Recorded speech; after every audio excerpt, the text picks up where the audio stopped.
শুভ সন্ধ্যা বন্ধুরা। দেখো সন্ধ্যাবেলা এখন আমি লেপের তলায় ঢুকেছি, দেখতে পাচ্ছ?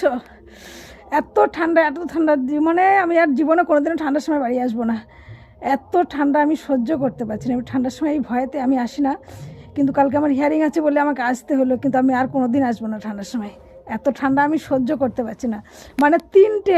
তিনটে গায়ে দিয়েছি, তার মধ্যেও আমার শীত লাগছে। কী কী আছে এখানে? দুটো কম্বল, একটা লেপ, দুটো কম্বল, একটা লেপ গায়ে দিয়েছি, তাও কত ঠান্ডা লাগছে, মানে কাঁপছি আমি। তাহলে কত ঠান্ডা তোমরা এবার বলো।